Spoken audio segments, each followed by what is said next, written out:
Hello everyone, मैं ममता गुप्ता। आज देखेंगे 6th क्लास एनसीईआरटी चैप्टर 3 और ये चैप्टर है पृथ्वी की गतियां।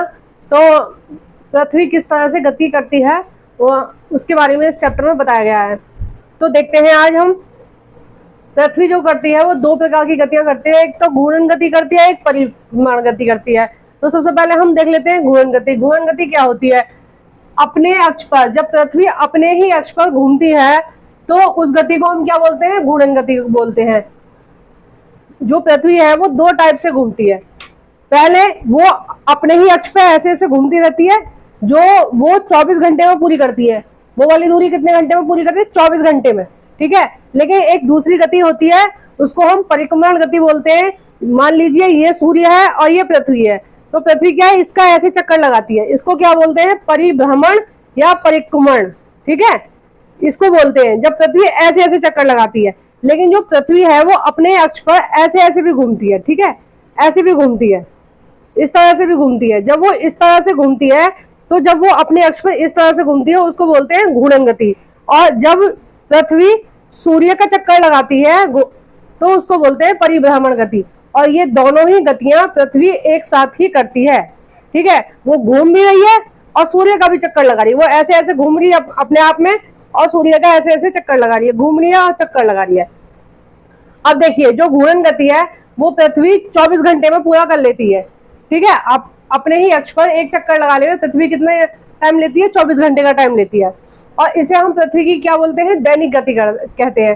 दैनिक गति मतलब एक दिन में जितनी गति करती है, वो जितना चलती है पृथ्वी, जितना घूमती है, उसको हम पृथ्वी की दैनिक गति कहते हैं, या इसे हम पृथ्वी का दिन भी बोलते हैं।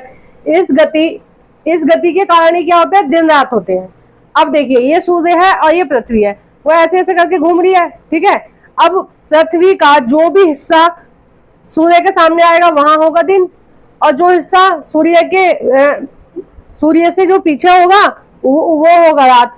अब ये सूर्य है, ये पृथ्वी है, तो यहाँ पर क्या होगा? दिन होगा। लेकिन जो यहाँ है उसकी उल्टी साइड है, वहां क्या होगा? रात होगा। तो दिन रात किसकी वजह से होते हैं? पृथ्वी की दैनिक गति की वजह से। दैनिक गति कितने दिन में पूरी करती है? 24 घंटे में। और इसको हम पृथ्वी का दिन भी कहते हैं, ठीक है। और पृथ्वी जो है वो अपनी ही कक्षा में अपनी कक्षा में वो 66 डिग्री झुकी हुई है। देखिए, मैं आपको बुक में दिखाती हूँ। आपको बुक में भी दिखाया गया है इस तरह से कि जो पृथ्वी है ना, वो अपनी ही कक्षा में 66 डिग्री झुकी हुई है। पृथ्वी जो है वो सीधे ही नहीं घूमती है। जैसे आप लोगों को लगता हो पृथ्वी गोल है, पहली बात तो गोल नहीं है, वो भूभाव है, ठीक है। अगर आप लोगों को लगता होगा वो ऐसे ऐसे करके घूम रही है, लेकिन नहीं, वो अपने ही अक्ष में अपनी कक्षा में 66.5 डिग्री झुकी हुई है। बन नहीं पा रहा है ये चित्र इस तरह से, ठीक है। बहुत हल्की सी वो झुकी हुई है, इधर है ना, 66.5 डिग्री वो झुकी हुई है। अब दूसरी गति देख लेते हैं, परिक्रमण गति या परिभ्रमण गति। अभी मैंने आपको बताया, जो पृथ्वी अपनी ही अक्ष पर घूमती है तो उसको बोलते हैं घूर्णन, और वो कितनी देर में पूरी करती है? 24 घंटे में। लेकिन जब पृथ्वी सूर्य का चक्कर लगाती है तो हम उसको बोलते हैं पृथ्वी की वार्षिक गति, यानी कि एक वर्ष में तय की गई गति, ठीक है, वार्षिक गति। तो जो वार्षिक गति है, और जो सूर्य का चक्कर लगाने में, पृथ्वी को एक चक्कर लगाने में 365 दिन लगते हैं, ठीक है। एक साल में कितने दिन होते हैं? 365। तो सूर्य का पृथ्वी को एक चक्कर लगाने में 365 दिन लगते हैं, और इन 365 दिनों को हम पृथ्वी की वार्षिक गति कहते हैं, ठीक है। पता चल गया आपको कि घूर्णन क्या होता है, परिक्रमण क्या होता है। परिक्रमण गति को परिभ्रमण भी बोलते हैं। परिभ्रमण माने घूमना, और परिक्रमा माने भी घूमना चारों तरफ, एक ही बात है। परिक्रमा आपने सुना होगा, मंदिर की परिक्रमा लगा रहे हैं या गोवर्धन की परिक्रमा लगाते हैं, तो उसके चारों तरफ घूमना, ठीक है। तो वही काम पृथ्वी का चारों तरफ घूमना क्या हो गया? परिक्रमण या परिभ्रमण। परिभ्रमण माने भी तो घूमना ही होता है चारों तरफ, तो परिभ्रमण हो गया। अब देखिए, जो पृथ्वी है, हम बोल देते हैं ऐसे ही लगभग करके बोल देते हैं कि 365 दिन में पृथ्वी सूर्य का एक चक्कर लगाती है, लेकिन वो 365 दिन में नहीं, 365 सही 1/4, यानी कि एक जो दिन है, एक दिन में कितने होते हैं? 24 घंटे होते हैं, ठीक है। तो 24 घंटे का 1/4 ठीक है, 24 घंटे का 1/4 कितना हो गया, 6 घंटे। तो जो हमारी पृथ्वी है वो सूर्य का एक चक्कर लगाने में कितना टाइम लेती है, 365 दिन 6 घंटे। ठीक है, और ये जो गति होती है सूर्य का जो चक्कर लगाती है, इस गति को हम क्या बोलते हैं, पृथ्वी की वार्षिक गति। और इस वार्षिक गति के कारण ही हमारे जो पृथ्वी पर है ऋतु परिवर्तन होती है। ऋतु परिवर्तन का मतलब है सर्दियां, गर्मियां, वर्षा ऋतु, ये सारे जो ऋतु परिवर्तन होते हैं, ये सारी जो मौसम होते हैं, ये किसकी वजह से होते हैं, ये सारे होते हैं पृथ्वी की वार्षिक गति की वजह से। ये चीज एग्जाम में पूछी गई है, मैंने कई मॉडल पेपर में ये चीज देखी है। ये वाला क्वेश्चन देखा है कि पूछ लिया जाता है कि दिन रात पृथ्वी की कौन सी गति के कारण होते हैं, या ऋतु परिवर्तन पृथ्वी की कौन सी गति के कारण होते हैं, ये चीज पूछी जाती है कई एग्जाम में, मैंने देखा है। तो इसको आप ध्यान रखिए कि जो चीजें साल में एक बार हो रही है वो तो किसकी वजह से होगी, वो पृथ्वी की परिभ्रमण गति की वजह से होगी। तो जैसे सर्दियां साल में एक बार आती हैं, गर्मियां साल में एक बार आती हैं, तो उस तरह से जो बड़ी बड़ी चेंजेस होते हैं वो क्या होते हैं, पृथ्वी की वार्षिक गति की वजह से होते हैं। अब देखिए, जब मैंने आपको बताया कि हमारी जो पृथ्वी है वो 365 दिन में पूरा करती है, और अगर हम बिल्कुल एक्यूरेट बोले तो 365 दिन 6 घंटे में पूरा करती है। लेकिन हम तो रफली ऐसे 365 बोल देते हैं, 6 घंटे हम कई बार नहीं बोलते हैं। लेकिन कई बार आपने देखा होगा कि जो वो फरवरी है ज्यादातर वो 28 की होती है, लेकिन कभी कभी क्या होता है वो फरवरी जो होती है वो 29 दिन की होती है। अब ये समझ में नहीं आता कि जब बाकी की सालों में 28 दिन की हो रही है, तो किसी दूसरी साल में, किसी चौथी साल में वो लीप वर्ष क्यों होती है, मतलब 366 दिन की क्यों होती है। अब देखिए, मैंने आपको बताया 365 दिन और 6 घंटे, यानी कि 365 सही 1/4, तो 365 दिन लगते हैं पृथ्वी को सूर्य का चक्कर लगाने में, और 6 घंटे। ठीक है, 365 दिन और 6 घंटे। अगर आप इन 6 घंटों को 4 साल में जोड़ें, ठीक है। अब देखिए, ये लीप वर्ष में भी बता रही हूँ आपको। लीप वर्ष में क्या होता है, 366 दिन होते हैं। हम क्या करते हैं, जो हर साल 365 दिन और 6 घंटे पृथ्वी गति करती है, तो हम उन 6 घंटों को 4 साल में जोड़ लेते हैं। ठीक है, 4 साल बाद हम एक दिन में काउंट कर लेते हैं। मान लीजिए कोई साल है, उसमें 6 घंटे हो गए, फिर 6, फिर 6, फिर 6, तो ये कितने हो गए, ये हो गए 24 घंटे। 24 घंटे हो गए ना, 4 साल तक हमने 6 घंटे जोड़े तो कितने हो गए, 24 घंटे हो गए। अब 24 घंटे कितना होता है, एक दिन। 24 घंटे कितना होता है, एक दिन। तो इसलिए प्रत्येक 4 वर्ष के बाद जो फरवरी होती है वो 28 की होती है, वो 29 की होती है। बाकी नॉर्मल जो सामान्य वर्ष होते हैं उनमें तो जो फरवरी है वो 28 दिन की होती है, लेकिन जो लीप वर्ष होते हैं, यानी कि प्रत्येक 4 साल बाद जो फरवरी होती है वो 29 दिन की होती है। ठीक है, अब मैं आपको बताती हूँ कि अगर आपसे कोई ये पूछे कि कोई सन दे और पूछे कि ये सन में बताओ फरवरी कितने दिन की है, 28 दिन की होगी या 29 दिन की, या आपसे पूछे कि ये जो सन है ये लीप वर्ष है या सामान्य वर्ष है। आइए देखते हैं। अब ये चल रहा है 2023, हम सबसे पहले 2023 ही देखते हैं। ठीक है, 2023 जो लीप वर्ष होता है वो हमेशा 4 से पूरा डिवाइड होगा। ठीक है, क्योंकि हमने 4 साल तक 6 घंटे जोड़े हैं। आप इससे भी इसको रिलेट करके समझ सकते हैं कि हमने 4 साल तक 6 घंटे जोड़े हैं। तो जब हम जिस सन का निकाल रहे हैं लीप वर्ष है या नहीं है, वो 4 से पूरा डिवाइड होना चाहिए। अगर 4 से पूरा डिवाइड होता है तो वो लीप वर्ष है, अगर वो 4 से पूरा डिवाइड नहीं होता है तो वो लीप वर्ष नहीं है। अब इसको देखते हैं। देखो, इसको 4 से डिवाइड करो, ये हो गया, और ये नहीं हुआ। इसका मतलब जो ये 2023 है वो लीप वर्ष नहीं है।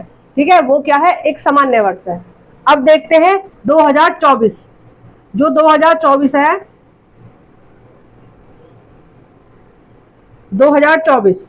ठीक है, 2024 को 4 से डिवाइड करेंगे तो ये तो 4 से डिवाइड हो गया है ना, 4 पंजे 20 और 4 6 24, ठीक है। तो ये क्या हो गया, ये 4 से डिवाइड हो गया। तो इसका मतलब जो हमारा नेक्स्ट ईयर आएगा 2024 आएगा वो लीप वर्ष होगा, और उसमें फरवरी कितने दिन की होगी, 29 दिन की होगी, ठीक है। और 2023 में फरवरी कितने दिन की है, 28 दिन की।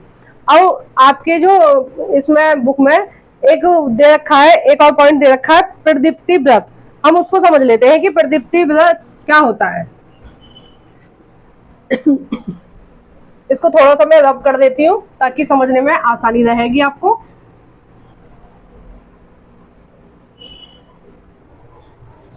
देखिए, अब हम देख लेते हैं थोड़ा सा प्रदीप्ति व्रत क्या होता है।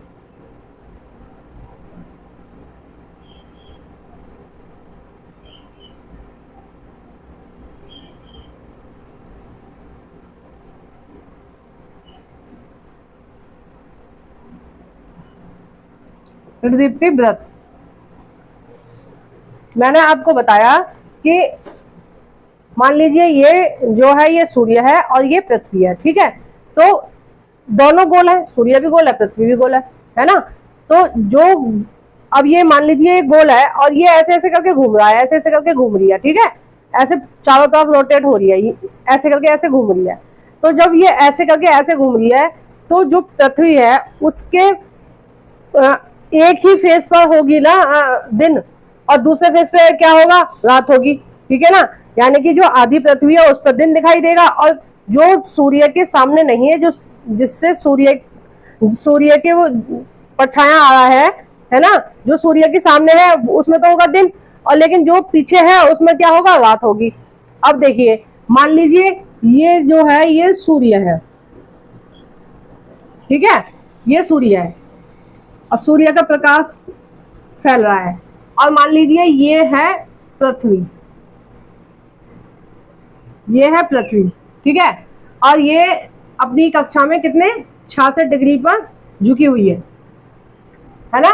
मैंने बताया था ना 66.5 डिग्री झुकी हुई है। तो ये जब सूर्य जा रहा है तो पृथ्वी का जितना भी फेस दिख सामने की तरफ होगा उधर दिन होगा, और पीछे की साइड क्या होगा, रात होगा। मान लीजिए इतना दिखाई दे रहा है, ठीक है। जो सूर्य के सामने पृथ्वी कितनी दिखाई दे रही है, आधी दिखाई दे रही है, और पीछे की तरफ क्या है, रात, और आगे की तरफ क्या है, दिन, ठीक है ना। आपको समझ में आ रहा है ना मैं क्या समझाने की कोशिश कर रही हूँ। तो मैं आपकी बुक में आपको दिखाती हूँ कि ये चित्र है, ठीक है, ये चित्र है, ये आपको दिख रहा होगा, ये चित्र है। ये प्रदीप्ति व्रत के बारे में बताया गया है इसमें कि जो सामने आ रहा है उसमें दिन होगा, पृथ्वी का फेस, और जो पीछे की तरफ है उसमें रात होगी। तो कोई एक काल्पनिक रेखा होगी जहां से दिन और रात विभाजित हो रहे होंगे, मतलब एक तरफ दिन और एक तरफ रात। तो कोई तो एक रेखा होगी ना जिससे ये दिन रात का विभाजन हो रहा होगा। तो उसी रेखा को हमने क्या बोल दिया है, प्रदीप्ति व्रत बोल दिया है। देखिए, ग्लोब पर वह व्रत जो दिन व रात में विभाजित करता है उसे प्रदीप्ति व्रत कहते हैं। यह व्रत अक्ष के साथ नहीं मिलता, ठीक है, जैसे कि आपको चित्र में दिखाया गया है। पृथ्वी अपने अक्ष पर, ये दूसरा पॉइंट आ गया, यानी कि ये अक्ष पर दिखाई नहीं देगा, ये हमने एक काल्पनिक खींच लिया है। और हमारा जो अक्ष है, हमारी जो पृथ्वी है, वो कैसे 66.5 डिग्री झुकी हुई है, ऐसे झुकी हुई है ना।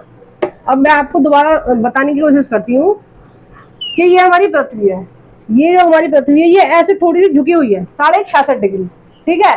लेकिन जो सूर्य की किरणें वो तो सीधी पड़ रही है, तो वो कैसे पड़ेंगी, वो ऐसे पड़ेगी, मतलब आधे पे दिन, इधर वाले पे दिन, इधर वाले पे दिन, इधर वाले पे दिन, और इधर वाले पे रात, ठीक है। इधर वाले पे क्या, रात। तो जो एक रेखा पृथ्वी को दो भागों में बांटती है, जहां से दिन और रात, मान लीजिए जहां से दिन और रात का निर्धारण हो रहा है, उसको हम प्रदीप्ति व्रत बोलते हैं, ठीक है। ये बड़े सिंपल सी बात है, आपको समझ में आ गई होगी। अब देखिए, एक दूसरा पॉइंट और है इसमें कि जो आपने पढ़ा होगा कई बार, जो प्राचीन भारतीय खगोल शास्त्री थे आर्यभट्ट, उन्होंने क्या बताया था।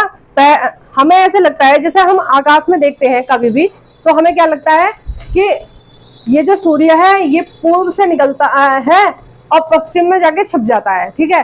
तो हमें क्या लगता है कि हमारी पृथ्वी मूवमेंट नहीं कर रही, कौन मूवमेंट कर रहा है, सूर्य मूवमेंट कर रहा है। है ना। आपने देखा होगा ना, सूर्य कहाँ से पूर्व से निकलता है और पश्चिम में जाके छुप जाता है। लेकिन जो आर्यभट्ट थे, उन्होंने सबसे पहले इस दुनिया में सबसे पहले उन्होंने बताया, हमारे भारतीय थे वो आर्यभट्ट, तो उन्होंने बताया कि ये सूर्य मूवमेंट नहीं कर रहा है, सूर्य नहीं पूर्व से पश्चिम की तरफ जा रहा है, जबकि पृथ्वी मूवमेंट कर रही है। यानी कि जो पृथ्वी है वो सूर्य का चक्कर लगा रही है, सूर्य पृथ्वी का चक्कर नहीं लगा रहा है। पहले लोग क्या मानते थे कि जैसा बच्चों को दिखता भी है, आप लोगों ने देखा होगा, जो सूर्य है हमें ऐसा लगता है जैसे सूर्य पूर्व से निकल के पश्चिम में छुप रहा है। लेकिन जो आर्यभट्ट थे, सबसे पहले उन्होंने बताया कि सूर्य गति नहीं कर रहा है, सूर्य स्थिर है, जबकि पृथ्वी गति कर रही है। पृथ्वी की गति कैसी होती है? पश्चिम से पूर्व की तरफ। ठीक है, कैसे गति होती है? मान लीजिए ये वर्ल्ड मैप है, ये पृथ्वी है और ये इधर से इधर की तरफ घूमती है ऐसे, ठीक है ना, पश्चिम से पूर्व की तरफ घूमती है। तो इसी तरह की और इन्फॉर्मेशन के लिए सब्सक्राइब करें मेरा चैनल एनसीईआरटी ममतेश गुप्ता, और इसका मैं सेकंड पार्ट में जो और सारी चीजें रह गई हैं उनको दे दूंगी।